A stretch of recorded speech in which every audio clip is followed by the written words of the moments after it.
go.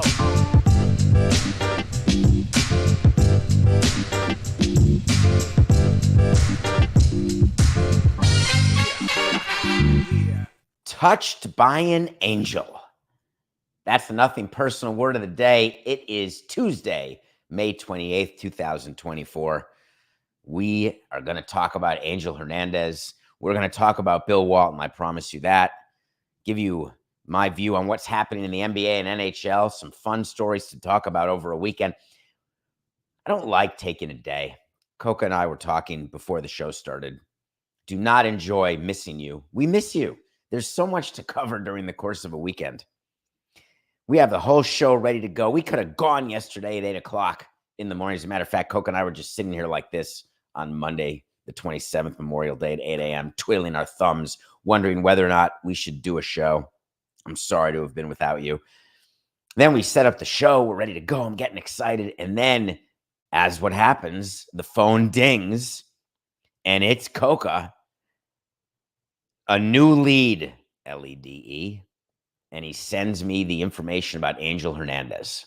Angel Hernandez is an umpire in Major League Baseball. A long time, over 3 decades, he's been an umpire.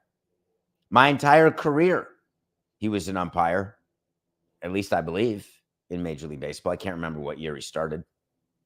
I think 1991, is that when he started?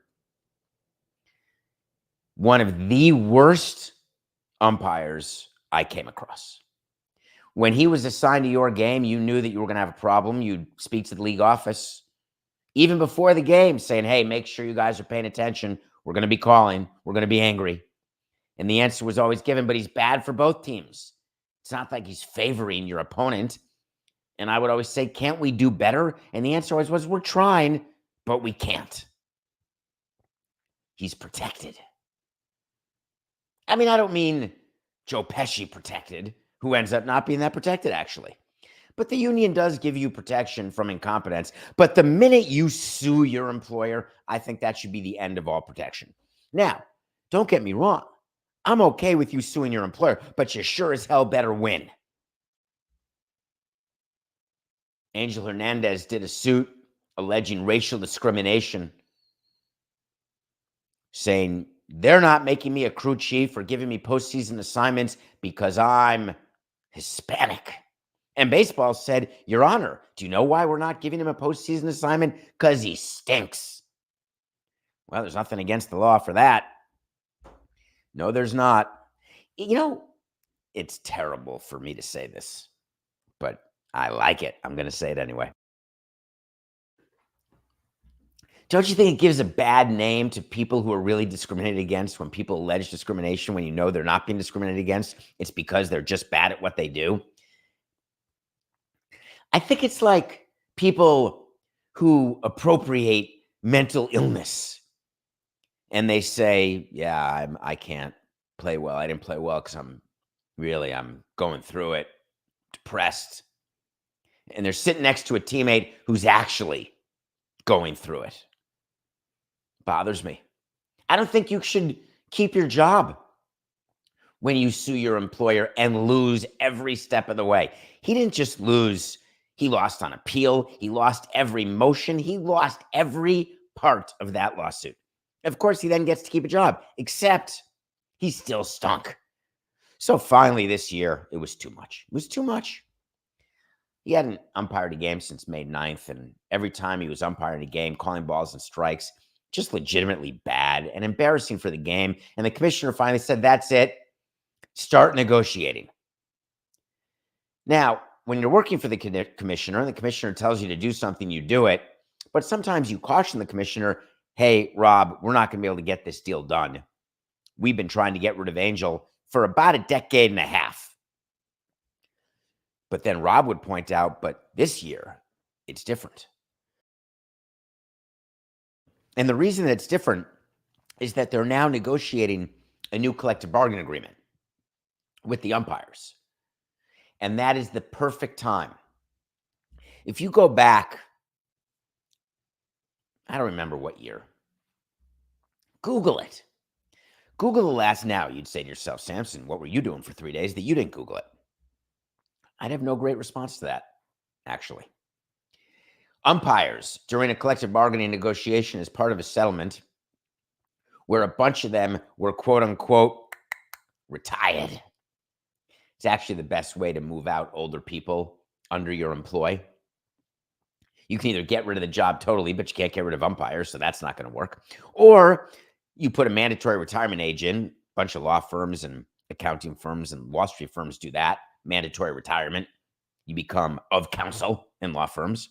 All these are just ways to keep the train moving. Old people, see you later. Young people, give me fresh ideas. You always want, it's like a pipeline. It's like season ticket holders. You want a pipeline. That's what business is.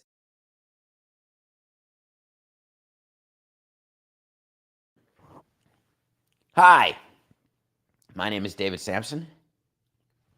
It's Tuesday, May 28th, 2024. We're currently talking about Angel Hernandez and the fact that baseball has the perfect opportunity to get rid of him. So what do? While negotiating a new CBA, you point out, listen, we need Angel to retire. Angel then says, I'm not going to retire. The union says, Angel, we've been fighting for you for a long time, but as part of this new CBA, we really need a bunch of other concessions, and we really need a bunch of other, we want to get paid more, etc. We're going to need you to retire. We'll make it so you can do a statement. We'll make it so it was your decision. But we're going to do this like back in 2022 when 10 umpires were quote unquote retired in the offseason. It's really your turn. They start a negotiation. Then they start writing a statement. And then wouldn't you know it, they leak it to the press. Of course, baseball wants it out there as quickly as possible that Angel is no longer umpiring. Now, people were not paying attention. He had not been umpiring since May 9th, and he wasn't hurt. You know when you're so bad at what you do that people just throw their hands up like you're really bad behaved in school, and the teacher just says, you know, there's nothing I can do. I'll keep sending you out of class or I'll keep yelling at you, but it doesn't seem to matter. I'm just going to ignore you. And eventually you're going to go away. You'll graduate away from my class, or you'll eventually focus. It's like how to deal with bullies sometimes. You have them change their focus. Major League Baseball, when they've got somebody in their jaws, they don't change their focus. Angel Hernandez is someone they've been trying to jettison for so long that the union finally realized, and I don't mean the players' union, this is the umpires' union. They finally realized it ain't worth fighting for anymore. So then they started working on a statement. Think about this statement from Hernandez. Starting with my first major league game in 1991, I've had the very good experience of living out my childhood dream of umpiring in the major leagues. There's nothing better than working at a profession that you enjoy. I treasured the camaraderie, the friendships I have made, and here it comes, including our locker room attendants in all the various cities. Can I tell you how we assign the umpire locker room attendant? It's someone who comes over from the visiting clubhouse, who's also in charge of the umpires, who makes sure they have food, who makes sure their stuff's clean, their equipment's ready to go. It would be like a major league, and I am not in any way impugning clubbies. I happen to love clubbies. A shout out to John Silverman and Bean and Rock. Absolutely love you. But when a player retires, they don't often cite clubbies as the main driver of their happiness during the course of a career. Again, don't get me wrong. Love you, man. But does that tell you something about Angel? Now, I would love to get our visiting and umpire room attendant on this show to tell you, not bosom buddies with Angel. And then, of course, I've decided that I want to spend more time with my family. That's a good one. When you do a statement, or when you're talking to somebody and you're in an argument, or you're trying to explain why something happened to you, another word of advice, if you're keeping track of what not to say, you don't say, needless to say. By definition, if it's needless to say, don't say it.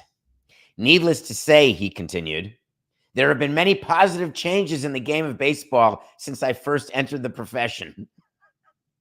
This includes the expansion and promotion of minorities. Angel Hernandez thinking that he is the trailblazer for minority participation in baseball is like David Samson thinking he is the trailblazer for dunking in the NBA. It's absurd. But delusional to the end. MLB allowed the statement because it's so ridiculous. Angel Hernandez is done. Finished. On to CB. It never ends when you are dealing with umpires. As a matter of fact, if you pay attention to some of the young umpires, they're really good ball strike callers. Their zones are consistent. Their eyes are good. I don't want to fully sully Angel here.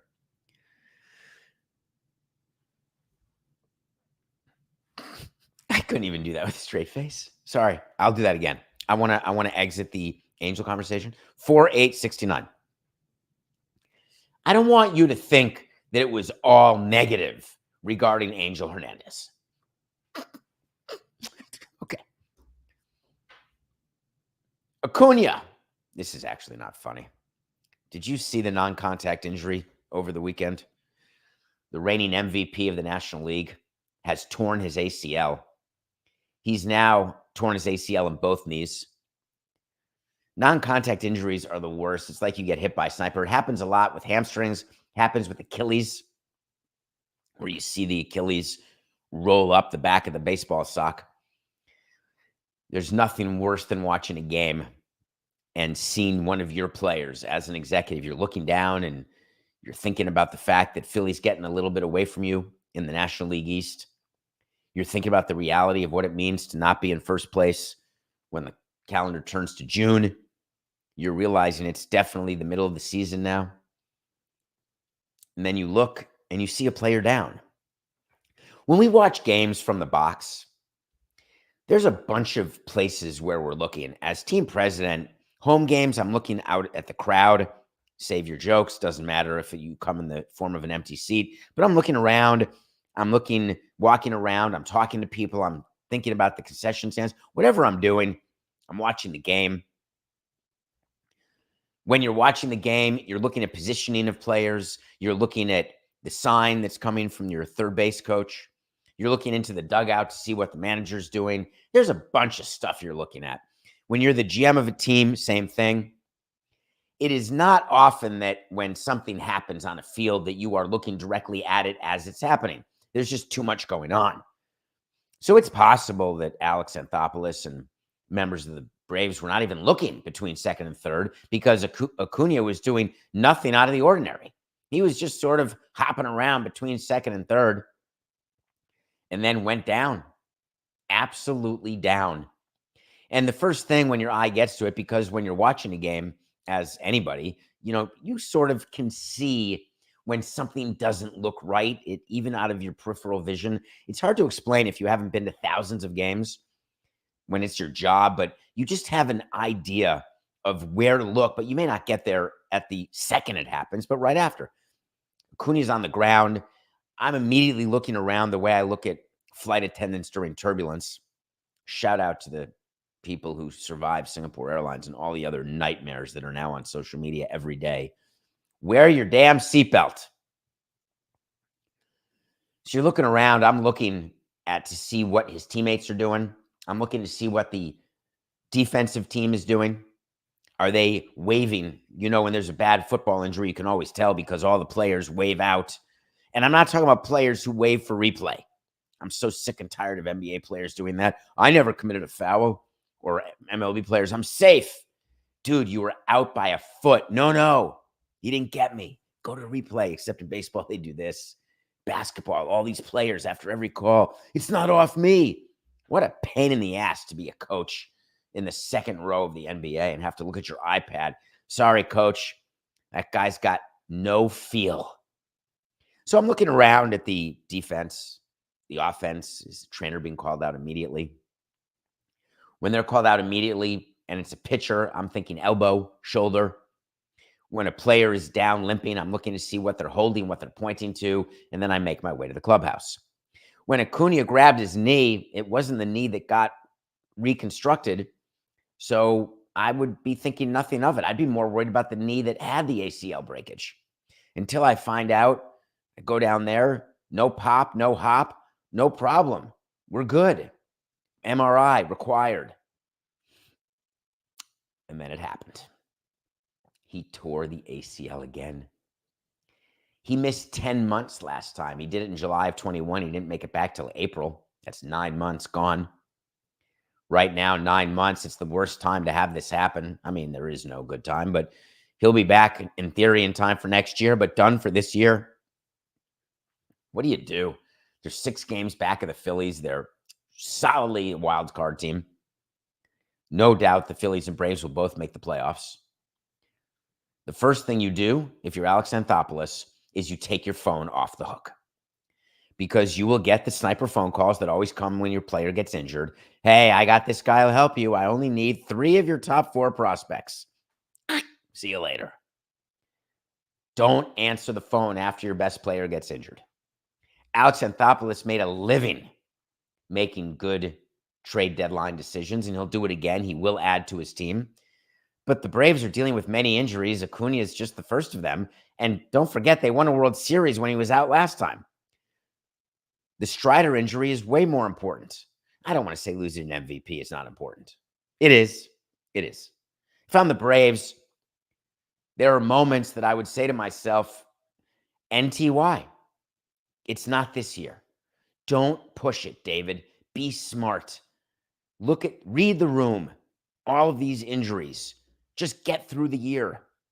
That used to be the way teams could act, but not anymore. Owners don't allow it anymore.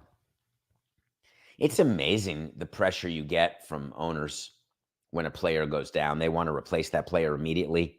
They want to believe that everything's going to be fine, that where they were planning to be with their team is where they're going to be. It's incredibly stressful, actually. What do I think happens here? I think the Braves add at the deadline at the margins. I think they look for some pitching depth. I think they are fine from a position player standpoint. Their offense is fine. And the injury to Acuña is not what's going to stop them from winning a pennant. It could be the Phillies, but it's not going to be this loss. It's just bad for baseball, all the injuries. There's some teams, I'm trying to think, are there teams that don't deal with injuries? I'm going down the list in my head, and the answer is no. Don't think that we can use as an excuse for our incompetence the fact that our team is injured. You see it in the NBA, you see it in Major League Baseball, you see it in football. Look at this. It's a third-string safety. My God, there's no Halliburton. Wait a minute. 3 of their top 5 pitchers had Tommy John. Blah, blah, blah. No one cares. We spend so much money trying to solve the injury problem in sports. It's never going to happen. When people are doing things at a speed and at a frequency that's not normal, you get hurt. That's it. You want to make pitchers throw 92 instead of 100, fine. You want to slow down the game. You want to know how to get rid of concussions? I was thinking about this in football. Take away the helmets. I promise you, no one will get a concussion anymore. You're going to go full speed ahead, not wearing a helmet? There's a million rules that you can make, but people love the violence. They love the collision. They love the speed. So injuries are simply part of the game. So much so that when we would budget our payroll, we always budgeted for injured players. And if we would get it wrong and we'd have more money on the injured list, that would impact our ability to add at the deadline, or it would impact our ability to do a marketing campaign, or it would impact our ability to give staff bonuses, because we'd have to take money out of another pot in the budget unless the owner was willing to lose more money. And we'd have to allocate it back into payroll to replace injured players over and above what we already count in our payroll. Every team assumes injury. Just so you know, I've seen a lot of team payroll budgets. Every single team budgets injury. That's why injuries are not going anywhere. Shohei Ohtani reported for the Dodgers. He's throwing from 60 feet, feeling good. He's got a little hamstring issue, so he's been not hitting the way he was. The Dodgers, I think they've lost 5 in a row. Terrible to get rained out when you've lost 5 in a row. It's happened to me. You want to play because when you're on a losing streak, you feel like you're never going to win again, and you want to play every day because eventually you're going to win, and you don't think about the fact that, oh, crikeys, we could lose 6 in a row. The Dodgers and Mets got rained out, and those are teams that interest me greatly at the moment. I want to talk about the Dodgers for 1 second here. They've lost 5 in a row. They haven't done that since April of 2019. They're already starting with the quotes, hey, we're good. Freddie Freeman, it's May, it's baseball. Dave Roberts saying, hey, we're not hitting, but we're good. Don't worry.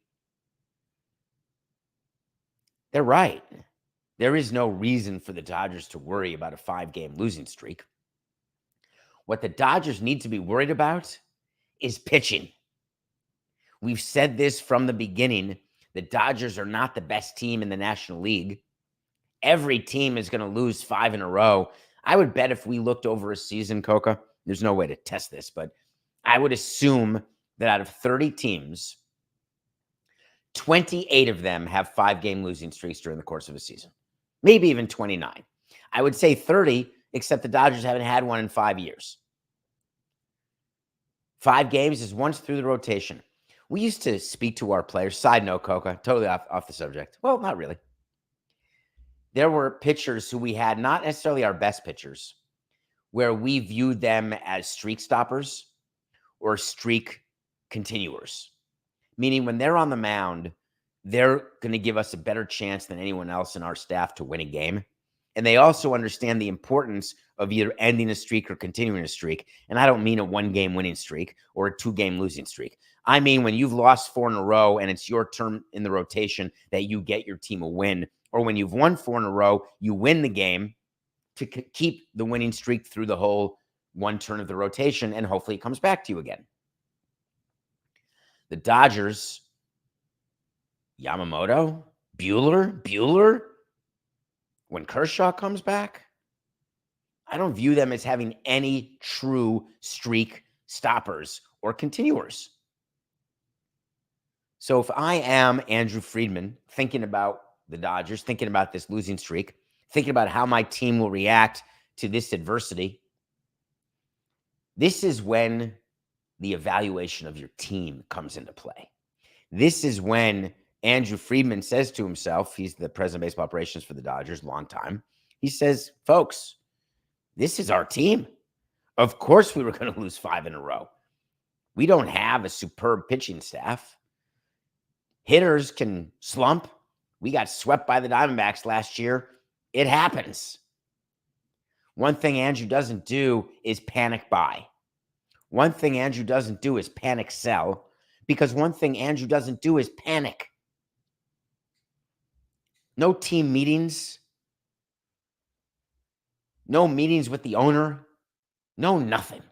You go and play a game, and what a perfect opponent to break your losing streak against than the New York Metropolitans. Steve, your team is bad. Very, very bad. The Mets are 4-12 in their last 16. All the great motivating that you try to do. LFGM. All of the tweets. I'm not being personal. I'm just laughing at how baseball is and how you must feel as a new owner spending $300 million on a team that doesn't have a chance to play in October. How you know that, and you cautioned your fan base saying you're going to be active at the deadline, and then everyone got upset and you backed off and said you expect to make the playoffs, but you know very well you're going to be sellers at the deadline. Do you think it was the owner who said, let's bring Diaz out of the closer's role and then let's put him back after 1 appearance as not the closer? We've demoted closers in our time, and they're down for more than 1 appearance. We had a rule. It's the rule of 3. It's a rule that people use for death, but it is the rule of 3. If we're not going to have a demoted player or pitcher have 3 appearances out of the closer's role, then I'm going to need a really good excuse as to why. And I don't mean because our team's losing. I don't mean because we need that pitcher back. That's not going to cut it. The Mets said they were demoting Diaz. I think he made one appearance as a non-closer, then right back in the closing role. And guess what? He was right back blowing saves. In his last 6 appearances, he's blown 3 saves. His ERA is over 13. They have a real problem with him. But then they interview him and he says, I'm good. Hey, I'm good. It all feels great. Totally normal. That's the problem. When you blow a save, there has to be a reason when you're blowing this many and this ineffective in the middle of a long-term deal. Oy vey. I want to hear you say, yeah, I got a little thing. My neck's been bothering me. Been a little down at home. I need something. I can't have you say, I am great. No, you're bad. Think about what Lindor did this weekend. Lindor, your overpaid shortstop. Remember him? Do people look back on that Lindor deal and say, oh, this one makes perfect sense? He's totally worth it. Forget the fact that he liked winning in Cleveland. He wants to win in New York, but he cannot. He's becoming sort of like Trout, isn't he? No, Trout actually didn't make the playoffs, so not like that. Close enough. Do you see the video of Francisco Lindor doing his best Carlos Beltran imitation from 2006 against Adam Wainwright? When you get buckled by a breaking ball, it can look really bad. Go YouTube videos or picture yourself standing at the plate. You're looking at the pitcher. You're expecting the heater. You're gearing up for it. And all of a sudden you notice, uh-oh, it's got spin. There's nothing I can do.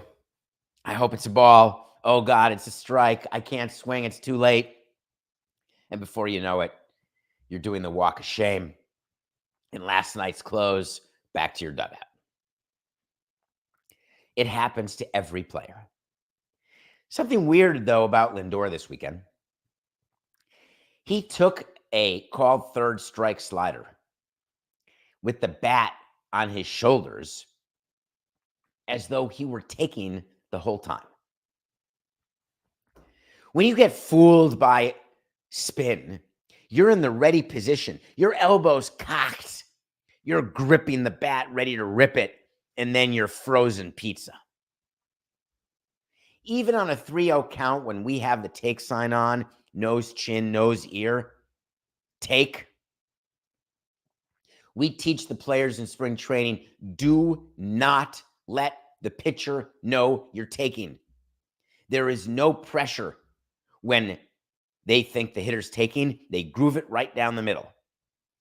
Now, we tried to play chess a few times, but easier to do with Vladimir Guerrero. Chess is when you put the bat on your shoulder, they groove one in, and then you swing after he's released it, but you need to be really quick. You have to have such bat speed to make this work. We've never been able to make it work. Or I shouldn't say never. It works not very often. And it was way more effective in the old days when everybody took 3-0. Do you know we started telling our pitchers, God, I think it was 2015, is the game's changed. 3-0 is not an AT, an automatic take. I'm sorry. You have to throw a good 3-0 pitch because it's not a guaranteed groove strike. So Lindor's up at the plate, stands there, called out, walks back to the dugout, gets interviewed after the game. I thought to myself, okay, did he not know the count? Maybe. Was he hurt? There are times when we send people up there and they can't swing. We tell them not to swing. Maybe. He better tell us one of those two things. Instead, he said he couldn't pick up the spin on the slider, and he knew that sliders were coming in, but they'd all been balls, so he knew he wasn't going to swing. He knew he couldn't swing because he knew if he did swing, it would be a swinging strike. So he just decided, screw it. I'm not going to swing. And then he put his bat on his shoulders. And he said, it just so happened, bad luck for me, Strike three. He finally threw a slider for a strike. I'm so happy to be doing nothing personal with you all.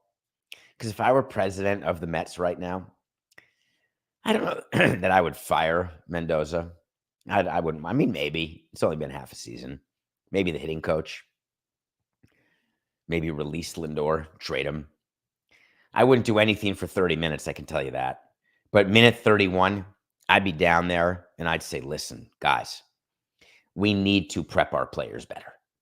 If you're not picking up the pitch, I get it. I can't pick up pitches. I'm not good at baseball. I'm good at running a team. But your job is to pick up pitches. If you can't do it, fine, but don't tell anyone. And certainly don't keep the bat on your shoulder. It's absolutely infuriating. Steve Cohn must be truly losing his marbles. I don't mean losing his marbles like going crazy or getting dementia. I mean losing his marbles like, wow, owning a baseball team's hard. I'm not winning at all. My 5-year window, finished. All those tax pennies, out the window. What do I do now? Did you see, Coco, we didn't even talk about that this weekend. And this maybe was a month or 2 months ago. Congress is trying to close the loop that exists on depreciating assets, especially with sports teams, like a contract and all the other assets that we depreciate when we buy teams and sell teams. That leads to amazing tax benefits where you can lose money, but you're really not losing money. All that. Congress, I guess they're taking the time to look at that. If Congress spent the time trying to close every tax loophole, they'd have no time to do anything else. It's all they'd ever do. It's not that I'm pro flat tax, but maybe I am. Let me give you a wait to see if you're Steve Cohn. I'm just going to do an official wait to see, Coco, okay? Wait to see when I tell you something's going to happen. If it does, great. If it doesn't, fine. The Mets are sellers at or before the deadline. I'm sorry, Met fans. I truly am. It is just business. No, don't play the music. We still have 28 minutes, 18 minutes, 28 minutes, 18 minutes. Let's take a break. When we come back, we're going to review a movie, and we're going to do a little conversation about Bill Walton, who passed away yesterday at age 71. We'll be right back.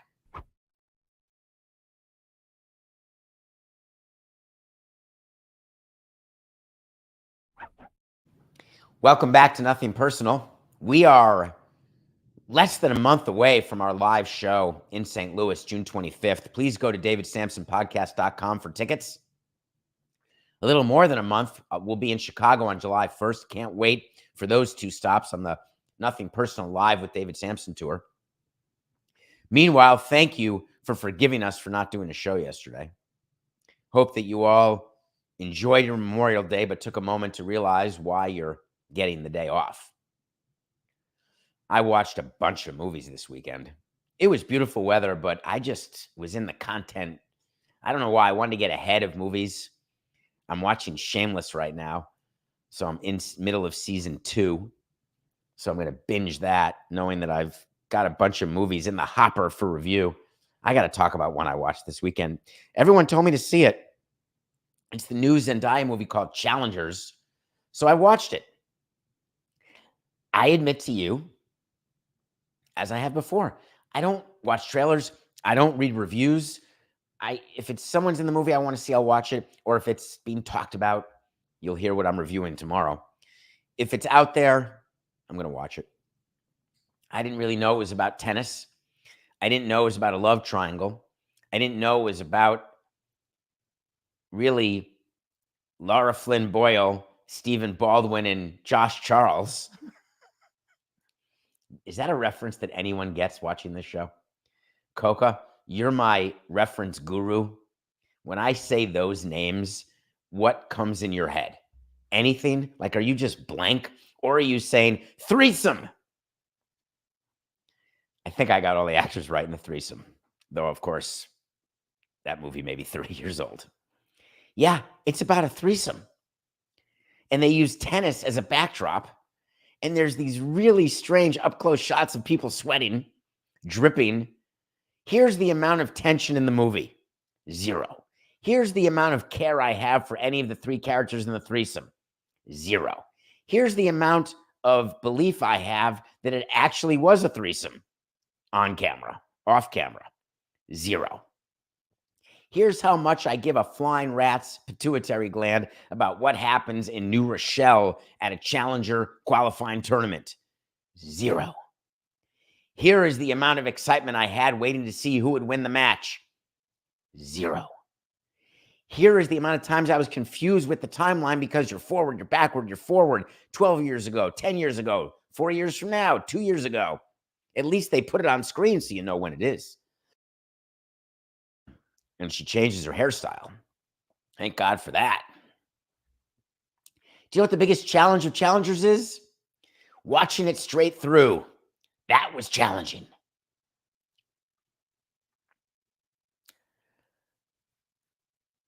I'm very lucky to have met Bill Walton, and I didn't meet him because of sports.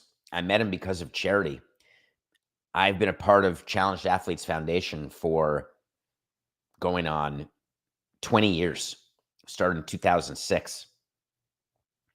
It's a foundation where we enable physically disabled athletes to compete in athletic events. We give wheelchairs or limbs, any amputee. Bill Walton was incredibly involved in Challenged Athletes Foundation. He loved to ride his bike. He loved to go to events. He loved to speak to the challenged athletes.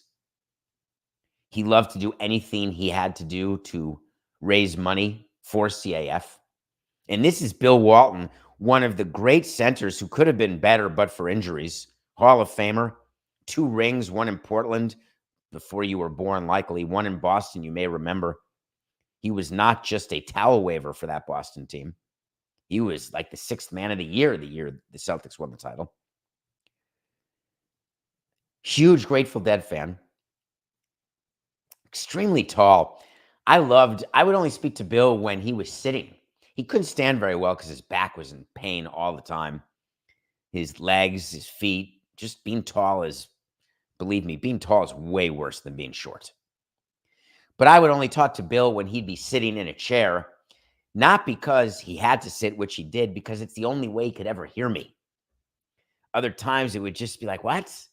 Because he's almost 2 feet taller than I am.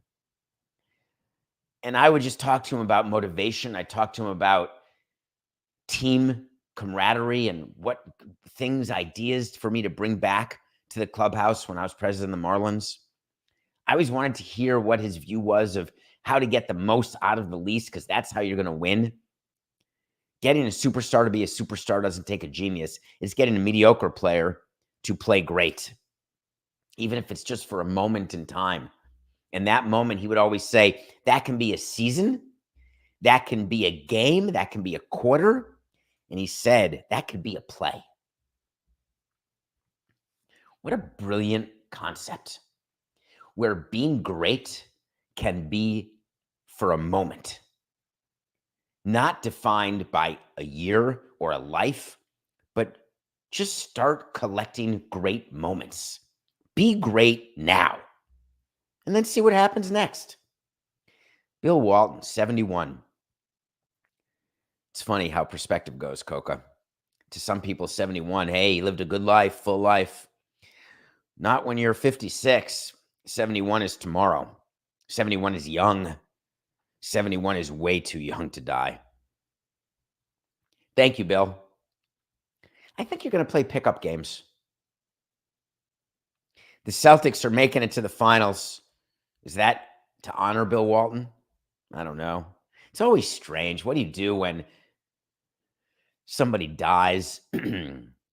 Adam Silver released a statement. The Celtics released a statement. The Trailblazers released a statement. The Hall of Fame released a statement. UCLA released a statement. Everybody goes on Twitter to regale you with their stories. Full look at me, Louis. Guilty, of course. But we're not doing it because we want you to think we're cool. When we decided as a franchise when we were going to do statements, if someone died who ever played for our team, we would do a statement for sure. When it's someone like Bill Walton, ambassador to the game, you know he's sick, you're ready for it. Do you ever wonder how obituaries get online so quickly? Because they're pre-written. Sounds gross, isn't it? But very true. Anytime a star or celebrity is in rehab or sick or diagnosed with anything, there's an obituary written, so it's ready to roll. TV stations are cutting footage. I know that sounds terrible. Hey, we got to be ready. Let's be ready with the clip package. That's how things get to you so quickly. And in this day and age, being first is more important than being right. So might as well get more clips. It's not like there's a storage issue.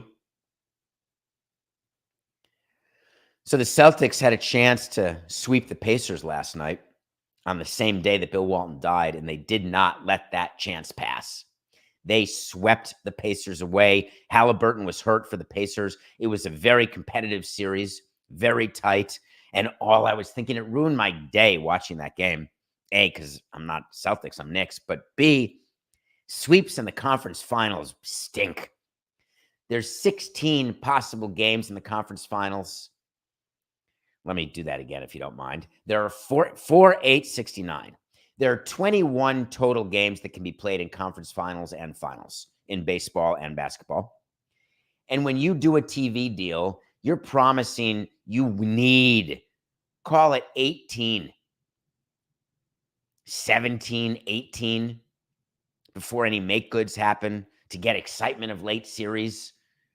Game 7s and 6s are always going to outrate game 4s, even in a clinching game. You need a series. You need to give a series time to breathe, to build up the tension. The NBA needed the Celtics to lose that game last night. Frankly, the Pacers could have this series tied at 2, even without Halliburton. They could even be up 3-1, but none of that matters. Don't read into any of that you're going to see on all the hot take shows. The fact is the Celtics won the series 4-0, and they now sit until Thursday, June 6th, to be in the finals against either Dallas or Minnesota, and Dallas is up 3-0 also. There could be 2 sweeps, which means you've had 8 games instead of what could have been 14. That is not good at all. That means the most you're going to get is 15 games if the finals go 7. That is not enough to make any network happy. It doesn't mean they're going to lower their bid. None of that is the case. It doesn't impact the TV deals that the NBA will do, but contained in those deals are certain formulas and promises of givebacks, inventory, promotions, sometimes even adding a year to a deal, like in the case of strike or lockout, options, reductions, all sorts of things are baked into these deals. And that's why I'm always cynical that you need series to last longer. Last night, I was shocked. If I had live betting that Jaylen Brown was going to be called for a flagrant foul against TJ McConnell or McDonald, I'm having a blank right now. I cannot believe that the referees did not make that a flagrant. Their reasoning is that there was no intent. It's unfortunate. He was going for the ball. But what an easy opportunity to give the Pacers free throws and the ball. And no one would have thought twice about it. You think that executives within the NBA don't notice that and don't say anything to the referees? You can keep thinking that if you want, but you'd be wrong. And it's not that I'm telling you that matches are fixed. I'm just saying when you got an opportunity, we need series to last longer. And that was like on a paper plate, on a silver platter. The Celtics are good. They're good. Nothing personal pick of the day. We are 72-81. Can we talk about the T-Wolves and Mavs series?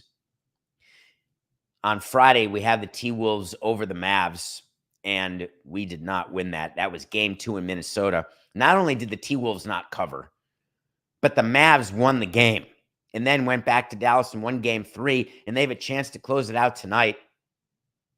And believe me, they want to. I'm looking at the T-Wolves. I'm looking at Rudy Gobert. I'm trying to understand how the coaching happens. I'm trying to understand why Gobert always seems to be guarding guards. I can't reach Stan Van Gundy, but I'd like to talk about it with him. I don't get it. I don't understand how coaches don't see that. I'm trying to understand when I need to open up to you, the audience, and today's the day. I always open up to you. I don't lie to you. I promise. I've been completely wrong about Kyrie Irving and what he would mean to Dallas because I assumed that Kyrie Irving would be Kyrie Irving and would be a team breaker, not a team maker, would be a selfish player instead of selfless, would be a team not leader. And I'm wearing it. And I'm happy to tell you when I'm wrong. It's like wait to sees. It's like corrections when I get things wrong. This isn't a correction. This isn't a wait to see. Though I do have a Luka Doncic wait to see that I think could come true about winning a title. I just merely gave you my view that I thought that Kyrie Irving, and this wasn't about vaxes or not vaxes or politics. This was my view that he was not additive to a team, that there was too much distraction. And who wouldn't have thought that given his career with the Nets? I wasn't exactly on an island, and generally players are who they are. I wouldn't have expected him to be different. I simply did not count on what it would mean for him to fit in a place where he felt loved, apparently, wanted, apparently, embraced, apparently, and how that would have been the difference. Frankly, if the Nets had figured out what Dallas now knows, I think maybe things would have been different. Maybe they would have reacted differently. But you got to give Irving credit. Now, I'm not willing to go so far as to say that the Mavs have the greatest backcourt in the history of the NBA. I'm just not willing to do it.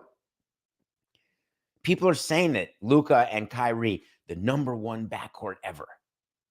Kyrie had a quote about that, and I loved it. He said, "Don't you talk to me about being the best backcourt because we ain't got no ring." I don't think he said it that way, but I am. And he's right. You can't be the greatest backcourt. I mean, I love Stockton and Malone. Don't get me wrong, not a backcourt, but a combination. But they can't be considered the greatest of all time. They never won a ring. I'd like to say Patrick Ewing's the greatest center of all time, the greatest offensive center of all time. Shockingly, given that he was only defense at Georgetown. But I digress. Rings matter. The Mavericks are 4-8-69. The Mavericks are 5 wins away from a ring. We're actually going to take them. Our pick today, Tuesday, is Mavs -2 over Wolves. And the reason why we're taking them is Luka is tired and he sees that the Celtics already won and advanced. He wants to match their rest. Why bother flying back to Minnesota? That's the last thing they want to do from Dallas. They are home in their own bed. They don't want to leave. Either way, Boston was flying back to Boston. It's better not to play Game 5, but either way, they're going back to Boston. Dallas does not ever have to go and watch A-Rod again. That's why I think the Mavs are going to beat the Wolves tonight. We are, what are we? 72-81. I don't know how our weekend was. We lost the T-Wolves. We won the Rangers over the Panthers. We got a Game 4 of Rangers-Panthers. Who's excited about that? I am quite excited about that. What a series so far. We won that one. We had the Rangers winning that game. Saturday, we told you that Montgomery and the Diamondbacks would beat the Marlins because Sanchez is not good and give up first inning runs, which he did. So we are 72-81 after a 2-1 weekend.